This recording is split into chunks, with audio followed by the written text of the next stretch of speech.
कभी कभी एक साधारण सुबह जिंदगी का सबसे खतरनाक और सबसे खूबसूरत मोड़ बन जाती है। सुबह के 8 बज रहे थे। रोहन 24 साल का रात देर तक पढ़ाई करके उठा था। घर में हल्की सी भाग दौड़ थी। रसोई से चम्मचों की आवाज़ और गैस पर चाय की खुशबू फैल रही थी। किचन में भाभी यानी अन्वी खड़ी थीं। हल्की गुलाबी सूट, बाल क्लिप में बंधे हुए, आंखों में एक ईमानदार चमक। रोहन ने उनींदी आंखों से कहा, गुड मॉर्निंग भाभी। अन्वी मुस्कुराई। शुभ सुबह नहीं, देर सुबह कहो।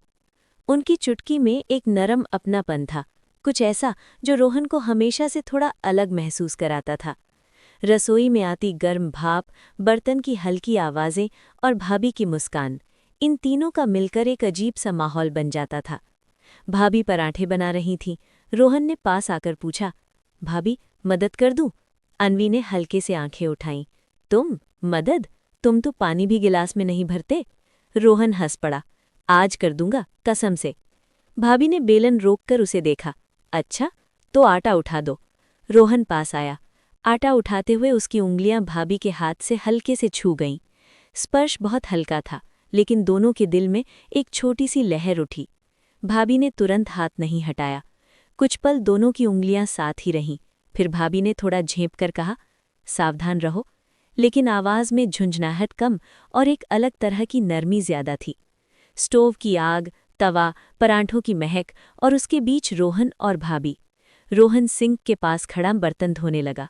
भाभी उसके पीछे परांठा सेंकते हुए बोली, तुमने अचानक इतना काम कैसे शुरू कर दिया? रोहन ने मुस्कुराकर कहा, आपके लिए। भाभी थोड़ा लुकी, उनका हाथ हवा में ही रुक गया।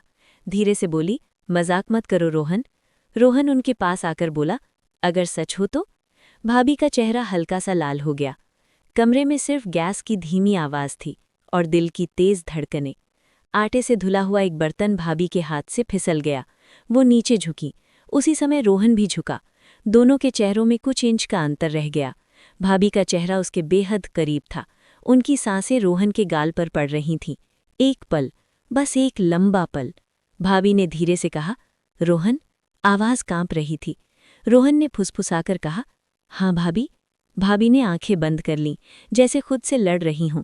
थोड़ी देर बाद उठकर बोली, तुम्हें चाय चाहिए? ये सवाल चाय का नहीं था, ये उनके दिल में उठती हलचल को छुपाने की कोशिश थी। लेकिन रोहन समझ चुका था। भाभी चाय बना रही थीं। रोहन उनका दुपट्टा ठीक करते हुए बोला, एक तरफ गिर रहा है। उसने धीरे से दुपट्टा कंधे पर रखा। स्पर्श बेहद धीमा, बेहद संवेदनशील था। भाभी की सांसें रुक सी गईं। उन्होंने रोहन की ओर देखा। आंखों में कोई झड़प नहीं थी, बस एक अनकही चाह थी। रोहन उनके और पास आया, इतना पास कि दोनों की सांसें एक दूसरे से टकरा रही थीं। भाभी ने धीमे से कहा, रोहन, ये ठीक नहीं है। रोहन ने फुसफुसाया, जो गलत नहीं लगता वो गलत कैसे हो सकता है? भाभी की आंखों में हल्की नमी थी, चाहत दबाने की कोशिश, पर चाहत और दबे कहाँ रहती है?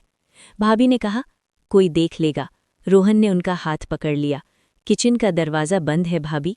भाभी ने हाथ नहीं छोड़ा, बल्कि उंगलियां उसके हाथ में ज्यादा कसकर फंसा दी।